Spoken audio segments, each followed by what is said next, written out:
इमरान खान ने -1 की तरदीद की है, वहीं पार्टी चेयरमैन रहेंगे। अडियाला जेल के बाहर मीडिया से गुफ्तगू करते हुए लतीफ खोसा का कहना था कि चेयरमैन पीटीआई ने -1 की खबरों की तरदीद की है। इंट्रा पार्टी इलेक्शन में पीटीआई के मौजूदा चेयरमैन उम्मीदवार होंगे। पीटीआई के चेयरमैन जो हैं वही रहेंगे। इनका कहना था कि चेयरमैन पीटीआई से 1-1.5 घंटा बात हुई, जिसमें इन्होंने 2 टोक बात की। शेर अफजल मरवती या अली जफर ने जो कहा, इनको शायद गलतफहमी हुई है। लतीफ खोसा का कहना था कि खैबर मोनिका के बयान पर चेयरमैन पीटीआई को तकलीफ हुई है कि कोई इतना भी कैसे गिर सकता है। चेयरमैन पीटीआई ने कहा है कि कोई इतना झूठ भी बोल सकता है।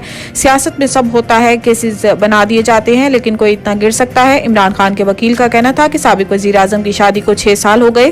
खैबर मोनिका को 2 माह पाबंद इस्लासिल रखा गया। जज के सामने बयान पर खैबर मोनिका लिखा हुआ कागज पढ़ रहे थे। इन्हें लिखा हुआ कागज दिया गया। खैबर मोनिका को 6 साल बाद याद आ गया कि ये इद्दत में शादी हुई है।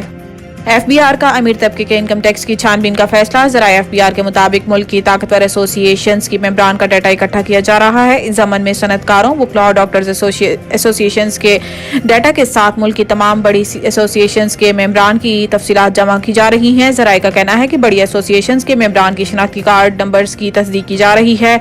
बड़ी एसोसिएशंस के मेंबरान के मोबाइल नंबर्स की तस्दीक की जा रही है। एफबीआर के ज़ेली इदारे पुराल और नादरा का डाटा इकट्ठा करके टैक्स की छानबीन की जाएगी। ज़राए का बताना है कि अमीर तबकात का डाटा इकट्ठा करके इन्हें टैक्स नेट में लाने के इक़दाम किए जाएंगे। लापता बलोच तलबा बाजियाब ना हुए तो वजीर आजम पर मुकदमा होगा और घर जाना पड़ेगा। इस्लामाबाद हाई कोर्ट में बलोच तलबा बाजियाबी कमीशन की सिफारिशात पर अमल दरामद केस की समाअत हुई। निगरान वजीर दाखिला सरफराज बुगटी, निगरान वजीर इंसानी हकूक खलील जॉर्ज लापता बलोच अफराद की फैमिलीज अदालत के सामने पेश हुई। अदालत ने कहा है कि मजमूई तौर पर 69 तलबा लापता थे।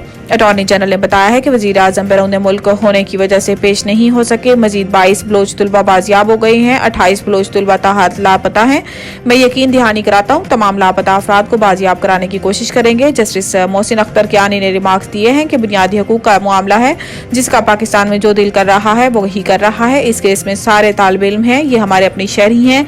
सारा इल्जाम रियासी एजेंसी पर आ रहा है। या तो बताएं कि दूसरे मुल्क की एजेंसी ने बंदे उठाए हैं, एक मखसूस इदारे पर इल्जामात हैं, तहकीकात भी इसी से कराएंगे।